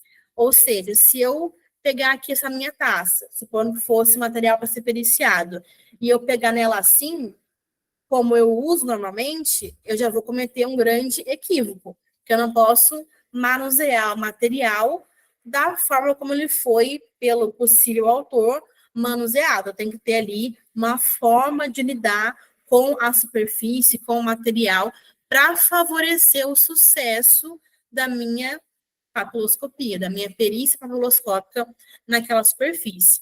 E o vestígio pode ser latente, como é o caso aqui, né? A gente sabe que tem impressão aqui, certamente, mas não são tão visíveis ali a olhos nus, ou pode ser um vestígio patente, ou também evidente, que é aquela impressão que eu bati o olho e eu consigo enxergar sem nenhuma técnica de revelação. E por fim, para a gente, nós temos aí diferentes substratos, superfícies, que para nós em papiloscopia vai ser o nosso diferencial. Ou seja, é a partir da compreensão de que superfície é essa que eu estou lidando, que eu vou escolher a técnica de revelação mais adequada. E esse cenário aqui, gente, ele tem uma concepção, existe ali um conceitual, mas é importante que exista também um estudo frequente e constante do perito. Então, eu tenho que ter um profissional altamente qualificado e especializado na área do conhecimento, para as situações mais diversas e as mais difíceis. Então, quem já fez aqui papiloscopia perícia, né? O confronto papiloscópico, o exame comparativo, ele pode ser altamente complexo. Ou também eu passar uma perícia muito complexa em termos de superfícies periciáveis, qual é o cenário que eu tenho ali. Então, eu preciso de ter um profissional sempre qualificado ou se qualificando ali, né, se atualizando, seja com uma pós, seja com a ida a um congresso, participação, né, em discussões com outros profissionais. Então, sempre é bom focar nessa questão da qualificação do profissional. E temos aqui um resuminho das questões que vão influenciar essa revelação ser um sucesso, né, ou, né, ter algum problema. Primeiramente, nós já falamos a superfície. Temos também a composição do vestígio, ou seja, a cada toque que eu faço na superfície, eu transferi ali uma carga lipídica de suor, de íons, e isso é altamente variável no próprio indivíduo, ao longo do dia, em um toque sequencial. A cada toque que eu faço, eu deixo um material ali. E isso vai impactar em quão bem eu vou ver o vestígio depois, né? Então, nessa questão aí da composição do vestígio. E é algo que eu não posso controlar. Eu, chegando no local do crime, eu não posso ter ali uma ideia e dizer, olha, essa superfície aqui, eu acho que a impressão está rica em gordura, ou está rica em suor. Eu não posso opinar sobre isso, porque vai ser uma questão, né, aleatória. Então, a gente sabe que a composição, ela influencia direto nesse processo, mas a gente não pode controlar essa informação. Da mesma forma, eu não posso controlar o ambiente. Então, eu não posso dizer há quanto tempo o vestígio foi aposto ali, inclusive a questão de você datar a impressão. É uma linha super em alta, super quente para a papiloscopia, e é também o que eu fiz no doutorado, né, estudo químico da impressão, para tentar predizer a idade do vestígio, mas ainda é algo para anos, né, de pesquisas para a gente conseguir trazer isso para a realidade, né, do dia a dia da papiloscopia. E também a questão da temperatura, né? Mais umidade, menos umidade, calor, frio. Então, tudo isso vai influenciar no estado do vestido ficar ali, preservado ou conservado, né? Então, isso vai nos trazer algumas influências que a gente não vai poder ter ali nenhuma, assim, dizer sobre isso. Agora, o que a gente pode apreciar e trabalhar com é a superfície. Então, eu posso, né, olhar para a superfície aqui, que é um copo, é a superfície de vidro, é uma superfície, por definição, não porosa, lisa e regular, transparente. Aqui eu consigo caracterizar a superfície e também optar. Aí eu posso colocar aqui um pó preto. Eu posso colocar um cianoacrilato seguido de pó preto. Então, eu consigo apreciar a superfície e optar pelas técnicas de revelação que fazem ou uma interação física com o vestígio ou uma reação química de fato, com algum componente da minha impressão e o material ali aplicado. Passo a passo.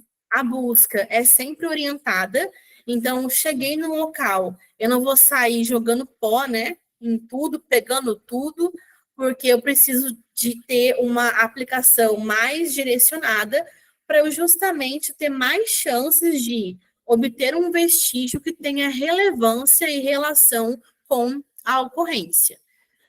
Apliquei a técnica, né, no caso aqui, um pó preto tradicional, vi o vestígio, excelente. E eu vou fazer? Documentar. Em papiloscopia é esse processo, né? Então, revelei material, eu preciso registrar ele por fotografia e depois eu posso decalcar, que seria a coleta. A gente não faz na prática, né? Olhei para cá, vi o vestígio, põe a fita e coleto.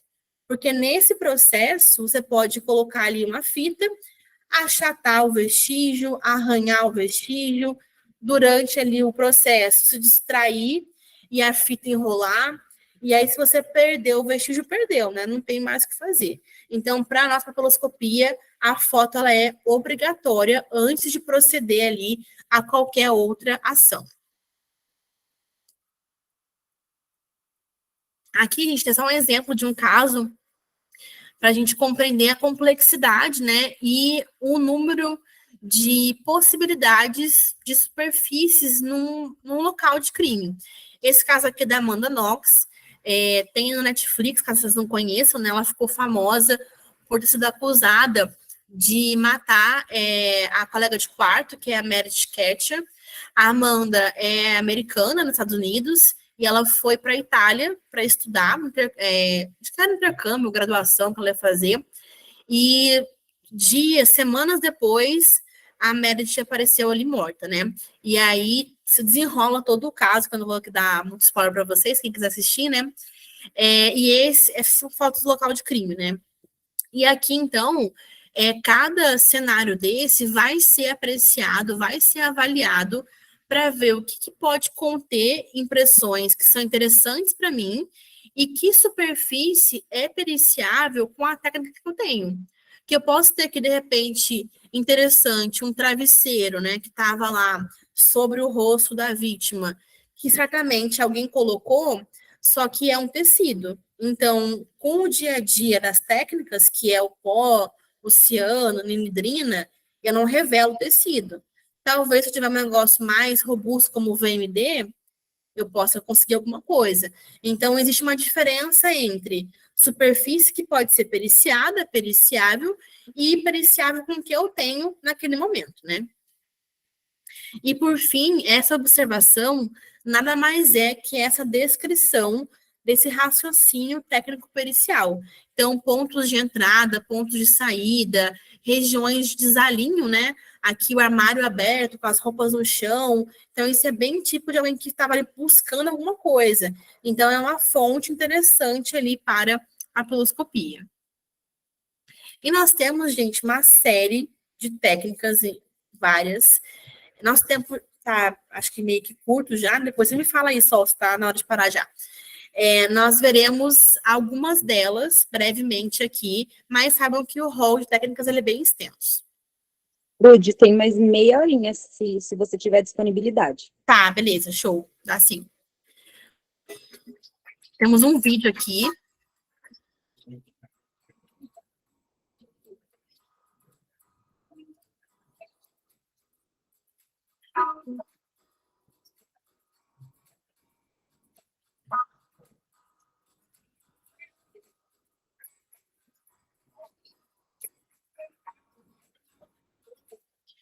Então, aqui, gente, é uma das técnicas mais comuns que nós temos, né? Então, acho que creio que todos já tenham visto, né?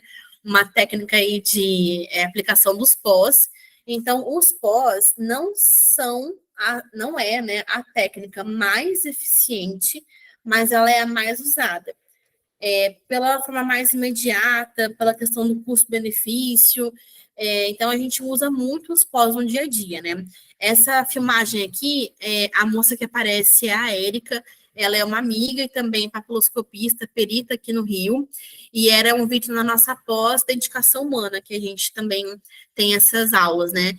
E aqui a gente estudou a aplicação dos pós e também como que a superfície influencia na revelação do vestígio. Notem que esses pontinhos aqui, ó, no fundo, que aparecem bem claros aqui nas cristas, não são os poros da impressão, porque a impressão por si também tem poros, né? Então, ao longo de cada crista na pele, nós temos poros também conectados às glândulas que produzem suor.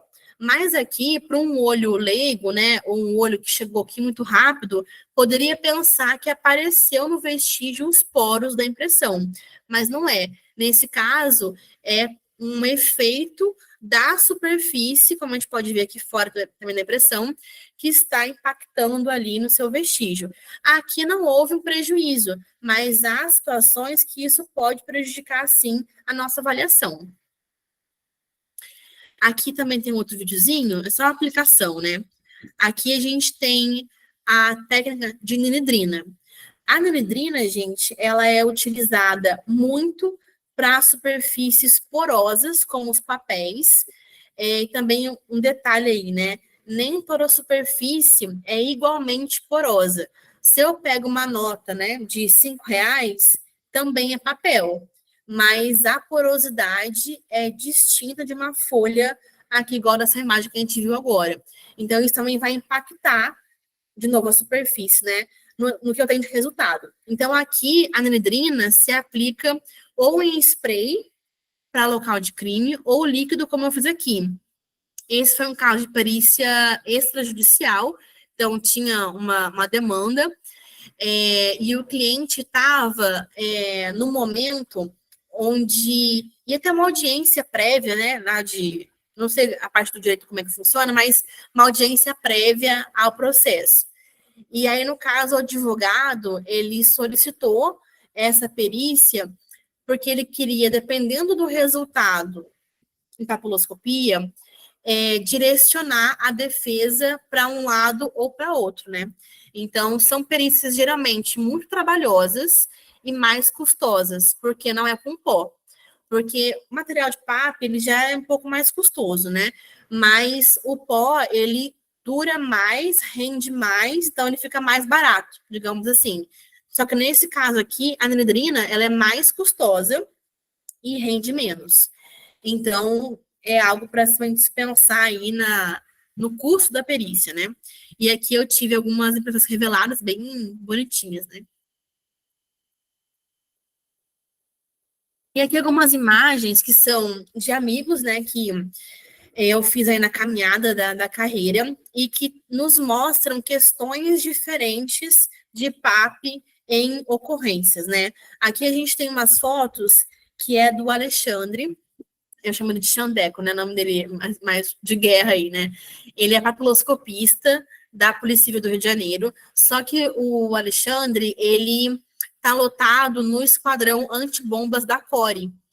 E o antibombas, né, lida com artefatos explosivos, né, geralmente caseiros, que são encontrados em ocorrências diversas.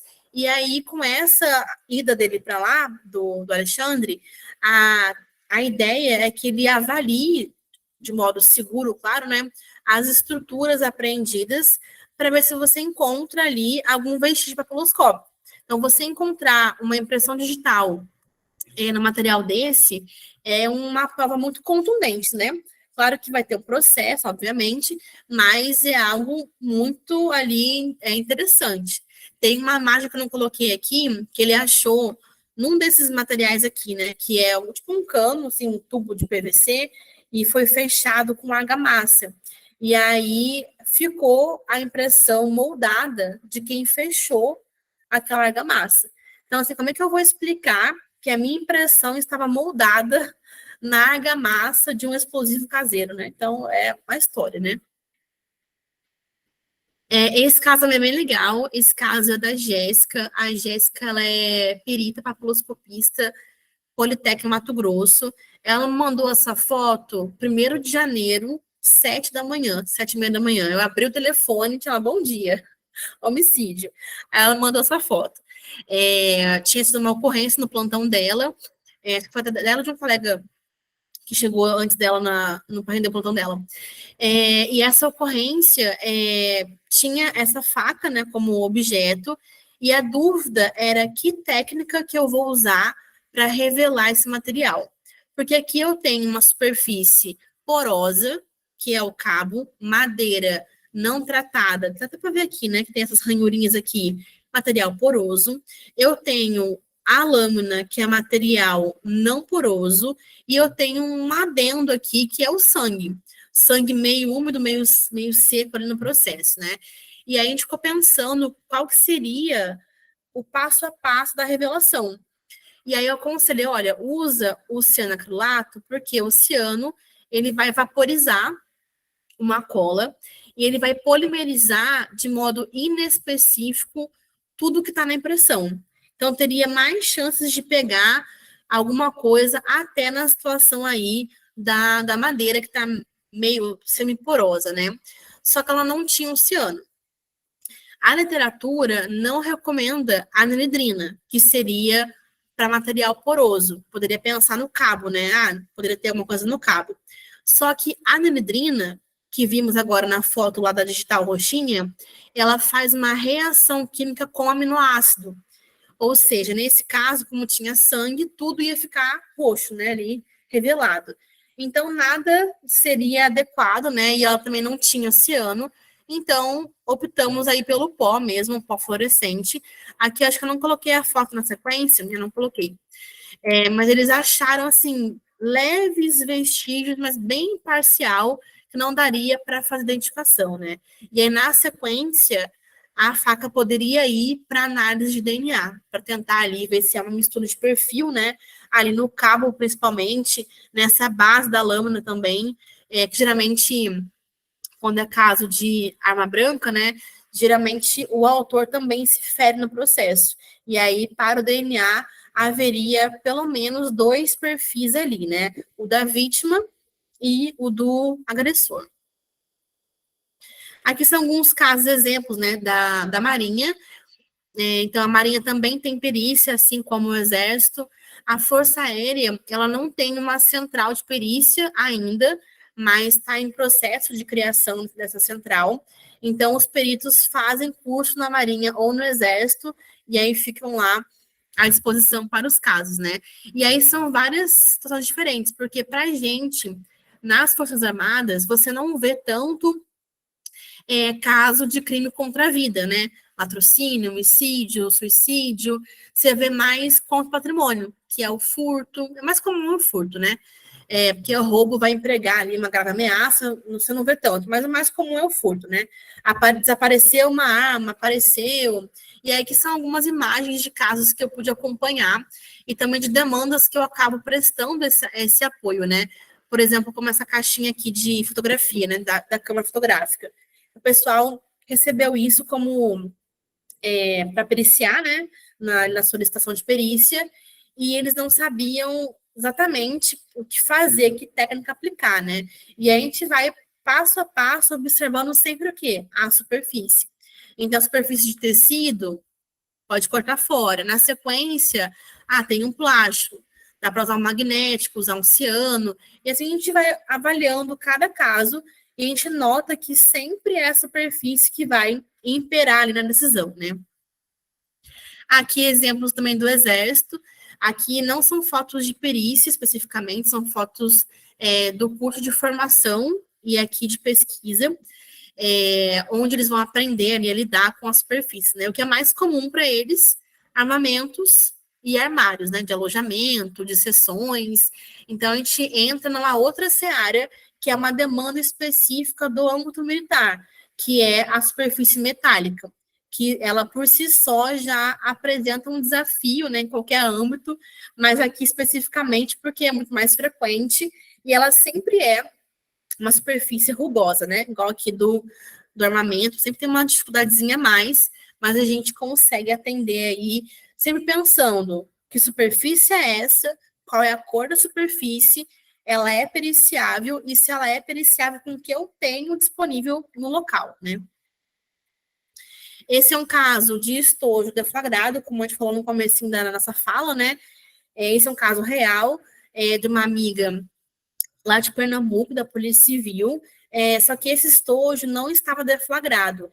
Ele, se não me engano, estava dentro do tambor do revólver, que não ejeta o estojo no caso, né?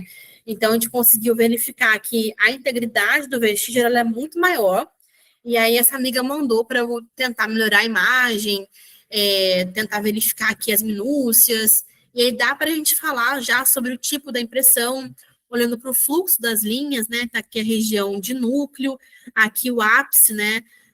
Da região nuclear, caminhando para cá, né? Vem para a região de margem, que se estende até aqui para cima. Possivelmente poderia ser uma presilha, né? Um tipo de impressão. Então a gente vai meio que tentando caracterizar o vestígio e tratar ele, né? Da melhor forma. Aqui ela revelou com a cola, que é o nosso super bonder vaporizado, e aplicou um corante depois, que foi o básico 40. Então, conseguimos aí um resultado interessante. Aqui é o nosso VMD, que eu falei no começo da nossa aula. Então, o VMD, deposição de metal a vácuo, parece essa lave seca, né? Meio diferenciada a máquina, mas essa partezinha de cima aqui a gente puxa, né? Uma esteirazinha, e você pode dispor ali o material. E o processo que acontece é uma deposição de metal. Então, esse metal vai ser vaporizado na câmara, ele vai depositar na superfície e no vestígio. E aí, há vários protocolos ali, né, para você usar, dependendo do material. Esse aqui é o mais tradicional, superfície não porosa, como, por exemplo, um estojo deflagrado. O cinza escuro aqui representa, né, as cristas. E qual que é a sequência? É meio que um banho de ouro, então tem um custozinho, né, um pouco maior aí a análise. Esse ouro deposita em tudo, vai ser um ouro que vai ser vaporizado, como se fosse um pozinho de ouro, né? Decantou ali na superfície, na sequência vem o zinco, também vaporizado. E esse zinco vai interagir somente nas regiões onde há só o ouro com a superfície sem a digital. Porque nessa disposição de digital e ouro, eu vou ter um conglomerado onde o zinco não vai depositar. E aí eu tenho uma revelação, segundo o fabricante, mais eficiente, e ela também é invertida, né? Porque eu vou destacar o sulco e não a crista. A gente tem 3 no Brasil, como eu falei para vocês, mas ainda carece de um processo de padronização, né, da máquina do uso e depois também uma validação para vestígios. Já caminhando mais para o fim aqui, nós temos algumas tecnologias já em ação aqui no nosso estado do Rio e também em alguns estados do Brasil, que são tecnologias ou que são mais capacitadas para fotografar o vestígio, ou são do tipo contactless, que seria uma revelação e captura sem contato. Nesse caso aqui, a gente tem na foto um grande amigo, que é o Fábio, o Iramoto, ele é papiloscopista aqui no Rio, e ele trabalha na Homicídios da Baixada, da HBF. E aí, aqui ele nos demonstrou, num dia que eu fui com os alunos na delegacia, o uso do material. E aí, esse contactless, ele é muito indicado para você fazer a fotografia de impressão em material espelhado, que para a gente é uma grande dificuldade. E sem contato, né? Então, já vai tirar aí a possibilidade de contaminação, de excesso, saturação. Então, já são avanços aí bem legais com relação à papiloscopia. E aqui também tem esse outro material, que é o CSI Pro Smartphone. Esse é o nome mesmo do material, né? Esse CSI Pro, ele é um telefone, como um telefone normal, assim, só que ele tem uma câmera e filtros muito mais potentes, né? Aqui a gente tem a Maiara, minha aluna do laboratório, e aí o Iramoto prestou um apoio para a gente, né? Permitindo aí o uso do CSI Pro Smartphone para captura de impressões papiloscópicas aí envelhecidas em superfície de madeira, que também para a gente é um grande desafio na prática, né? E aí eu propus que a Maiara fizesse um trabalho de TCC do curso de biomédica da FRJ, focando nisso, estudando ali como a impressão se porta na superfície ao longo do tempo. Então, a gente tem aqui uma junção de tecnologia, educação, né? Educação barra ensino e a prática pericial também. E é tudo muito se alimenta, né? Porque da pesquisa eu produzo um conhecimento que vai alimentar a prática direto ou fomentar mais pesquisas, resultados para tecnologias como essa aqui que nós temos em tela, né? Que é o CSI Pro Smartphone. E por fim, aqui fechando, a gente tem uma outra questão que talvez a gente não use tanto para papiloscopia ainda, mas é que está em voga, né, em alta isso, que é a gente usar o vestígio papiloscópico não só a informação de autoria, mas também para corroborar ou não a dinâmica do fato. Esse caso ficou bem famoso do Daniel Alves, né? Está até agora tendo evoluções aí no processo. E para quem não viu o caso, ele foi acusado de abusar de uma modelo, de uma moça na Espanha. Acho que foi em Madrid, não sei, uma boate lá na Europa. E aí houve perícia no local, as impressões foram achadas, né? Detectaram a impressão tanto do Daniel quanto da moça. E a questão é que a versão que a moça relatou para as autoridades era compatível com a posição das impressões no local de crime. E, por sua vez, a versão dele dos fatos não era compatível com a posição dos vestígios papiloscópicos no local do crime, que era um banheiro. Mas é bem interessante, né, a gente usar ali esse vestígio não só para dizer quem estava lá, porque nesse caso era óbvio, eram os dois, né, mas a posição lá no banheiro, na parede, no vaso sanitário, foi compatível com a versão que ela passou para a polícia, o que é bem legal, né. E fechando, gente, por fim, tudo isso, né, é realizado, aplicação de técnica, recuperação do vestígio, para chegarmos aqui, num próximo exame, que é o exame de confronto, que vai buscar, de fato, dar um nome, um CPF, né, para digital. E aí eu não vou entrar aqui aprofundada, que a gente não tem tempo também, né, mas o método científico utilizado para realizar o exame comparativo é o método ACV. Então, é um método validado cientificamente, que, se aplicado, ele tem ali poucas chances, né, de você ter um equívoco.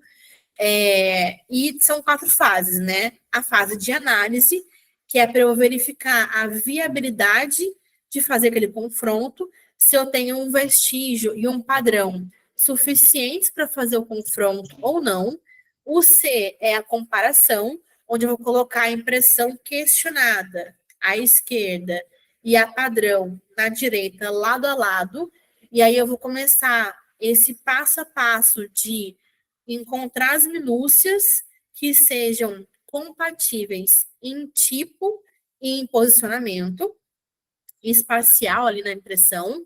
Na sequência, a minha avaliação, que é esse E, né, que seria de evaluation em inglês, eu vou tomar a decisão pela inclusão daquela pessoa, né, ou é inconclusiva a minha comparação, não tenho elementos para dizer nem que sim, nem que não, ou é exclusão, eu consigo dizer que não é aquela pessoa. E, por fim, a verificação, que é um passo muito importante, que pode ser uma verificação às cegas, ou seja, eu tenho um perito que fez o confronto e eu tenho um perito que vai fazer de novo o processo todo, sem saber da decisão do primeiro, e se compara o que o 1 e o 2 concluíram, então verificação às cegas.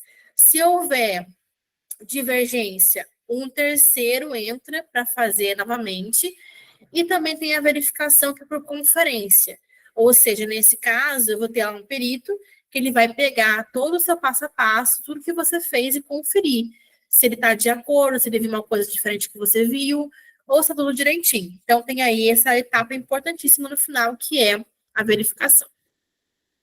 E fechando, gente, aproveitando para divulgar aqui, nesse finalzinho de conversa, eu tenho uma apostila, que na verdade é um livro, né? Oficialmente é um livro, tem aí ISBN, registro direitinho, mas ele é apostilado, então ele vem aí em espiral, que eu lancei em 2022, 2021, já me perdi agora no tempo, acho que foi ano passado que eu lancei.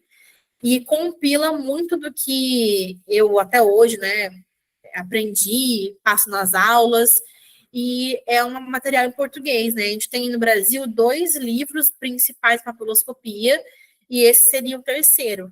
Então, quem tiver interesse, né, em conhecer mais a área, em ter um material de fonte para referenciar laudo, como já está sendo usado aí pelos amigos peritos, né, nos seus laudos, é uma opção. Eu posso depois passar para a Sol aqui, para o David, também o linkzinho de acesso, caso vocês queiram ter aí o conhecimento e adquirir também. E é isso, gente. Fechei aqui, ó, 9h50. Aqui meus contatos, meu e-mail do laboratório, meu e-mail profissional /pessoal, redes sociais e meu telefone também. Então, caso alguém queira conversar depois, tirar alguma dúvida, tá aqui meu WhatsApp. E é isso. Obrigada a todos pela atenção, gente. Eu tenho uma dúvida. Pode falar. Deixa eu voltar aqui. Primeiramente, boa noite, né? Boa noite. Ô, Rafa. Oi. Só um pouquinho, vou te cortar de novo pela segunda vez, Não, mas rapidinho, já volto com você. Pessoal, a maioria já sabe, mas vou explicar para quem está recente aí. A Dani já vai postar aí no chat o link de participação da palestra. Vocês preencham com bastante calma, não tenham pressa. Pode copiar, salvar, preencher daqui a pouquinho. E a palavra-chave ela vai postar também. Aí vocês marquem lá bonitinho para a gente ter comprovação de quem participou. A gente printa aqui quem está. A gente tira print bonitinho, então a gente tem aqui a participação do pessoal. A Lud vai responder vocês, então tenham calma, não preencham com pressa, porque a gente tem todo o trabalho de fazer o certificado de vocês, não dá para ficar refazendo, então vão bem devagar, salvem lá bonitinho o link, depois vocês preenchem, não tem problema. Claro, não vai deixar para preencher amanhã, né? Não postem a palavra-chave no grupo, porque é aquilo que eu falo para vocês, né? Em plena quarta-feira, a Lud aqui, a gente também, depois de trabalho, um monte de situações. Eu mesma, agora há pouco, estava com meu sogro doentinho, deixei ele lá, vim para cá, né? E a palavra-chave é digital, tá? E aí, vocês preencham bonitinho, porque daí a gente não precisa ficar refazendo certificado. O certificado é... Opa! O certificado é realmente, assim, pela dedicação de vocês de estarem aqui, dedicando aí o tempo de vocês, né, deixando a família um pouquinho de lado, trabalho, escola e tudo mais. A Lud depois vai deixar aqui os cursos dela, vai deixar, já tem os contatos, eu vou deixar o Rafa falar que já é a segunda vez que eu corto ele, e... Lud, eu vou me adiantar um pouquinho, porque talvez eu precise sair para lá dar uma olhadinha no meu sogro, a gente perdeu minha sogra, ele tá bem debilitado, né? É um amor que a gente não vê. Então, assim, a gente está bem preocupado com ele. Então, talvez eu precise me ausentar, mas a Dani está aqui, o David está aqui. Eu quero te agradecer muito. Que aula, que aula. A gente está subindo o nível, né? Com palestrantes assim como você. Eu fico pensando o que a gente vai fazer daqui para frente, porque fica complicado, vai elevando o pessoal, vai exigindo mais da gente. Mas fica à vontade para divulgar seus cursos, seus contatos, e fica aqui, a casa é sua, né? Lá no grupo também, você está no grupo com a gente, pode divulgar seus cursos. Se por acaso tiver fechado, que às vezes a gente fecha pela quantidade de mensagens, manda uma mensagem para o David ou para mim, a gente abre para você, ou manda os links que a gente divulga também, tá bom? Muito, muito, muito, muito, muito obrigada. Sou muito grata, muito obrigada pela dedicação de preparar essa aula para a gente, tá bom? Pessoal, fiquem à vontade. deixem a Lud descansar quando ela precisar ir. Lud, dá uma segurada na galera aí, porque senão vai até amanhã. Tá Tá bom? bom, só. Obrigada, beijo, viu? Um Pelo prazer. convite. Obrigada mesmo. Volta sempre, que é um assunto que dá pra gente conversar muito, muito, muito, muito, muito. A casa é sua.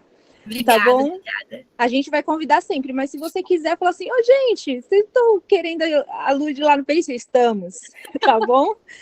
Gente, um beijo para vocês. Eu vou lá cuidar do meu sogro, que é um pai para mim. E eu estive aqui a palestra toda, falei, não vou perder, né? Meu coraçãozinho tá apertado aqui. Eu falei pro pessoal, falei, gente, eu não vou conseguir nem aparecer porque eu tô me derretendo, né? Perdi minha sogra, que é uma mãe, agora o meu sogro tá lá todo debilitadinho, mas eu fiz questão de vir porque não dava para perder. Obrigada, né? Sol. Um beijão. Deus, que tudo bem para vocês aí. Obrigada, Lud.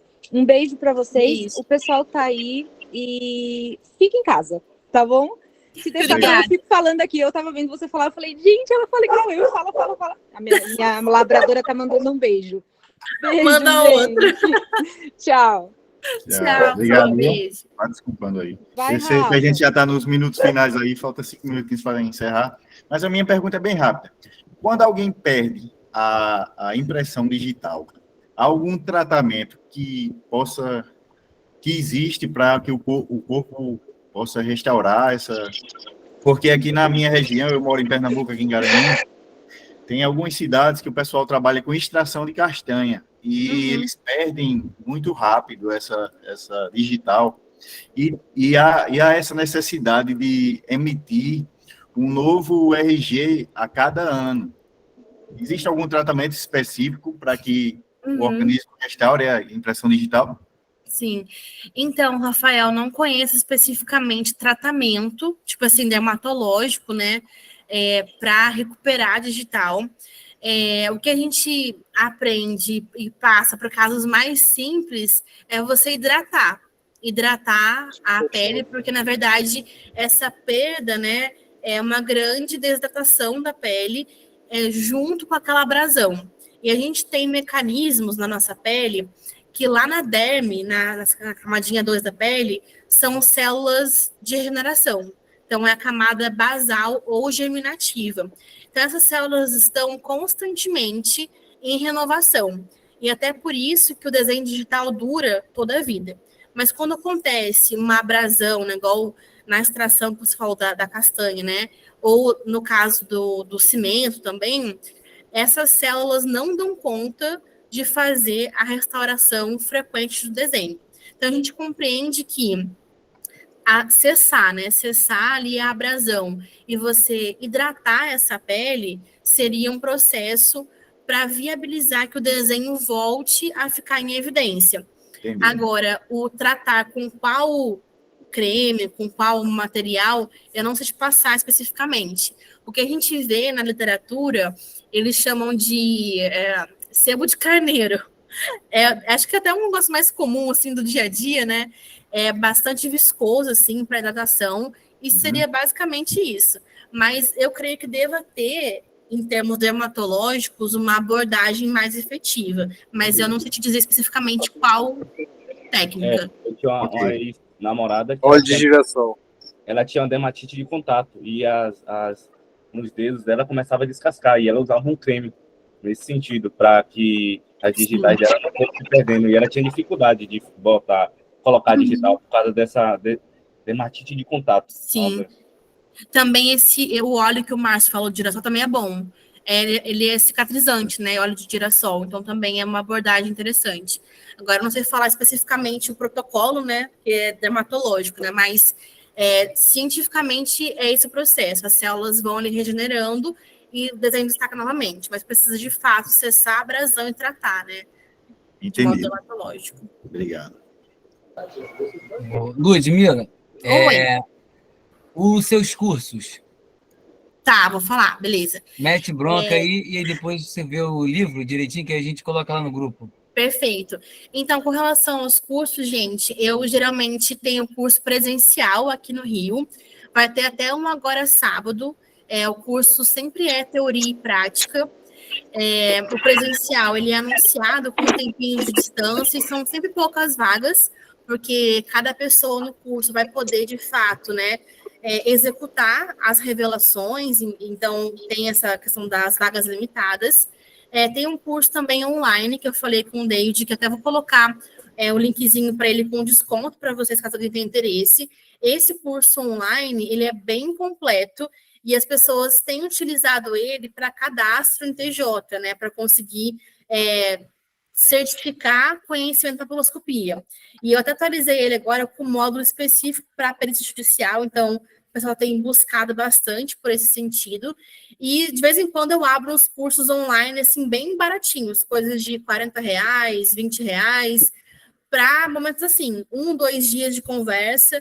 Então, talvez interesse a quem, né, quer falar mais sobre o assunto, compartilhar, aprender um pouquinho mais. E aí eu falei com a Sol e também com o David, que quando eu abrir os cursinhos online, assim, bem acessíveis, aí eu lanço para todo mundo, lá no nosso grupo, falei nosso já, né? Grupo de vocês, que eu já estou incluindo, para vocês conhecerem, né? É de casa.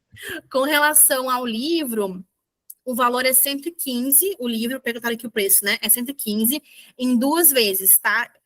Parcelado em 2 vezes, ou também via Pix. Aí eu vou enviar também para o David e para a Sol o linkzinho de acesso. E a versão é física mesmo, então recebe na residência sem cobrar frete, apostila, né? Apostilado ali, bem completinho, tá bom? E aí eu encaminho depois para o David o link para acesso, caso alguém tenha interesse em adquirir. Ludmila, licença, Oi. gente. Eu queria saber sobre o seu material. Teria também em PDF ou só físico? Ou mais algum material além do livro, em PDF? Ah, sim. Então, nos cursos que eu faço online, até esse mesmo que a gente fez hoje, eu posso dar a vocês o PDF. Então, esse aqui a gente pode disponibilizar, passo para o David, ele envia para vocês, sem problemas. E aí, quando eu faço os cursinhos online, sempre tem PDF. Tem PDF, gravação, aí sempre tem material novo, né, ali para acessar. Ah, perfeito. Obrigada. Nada.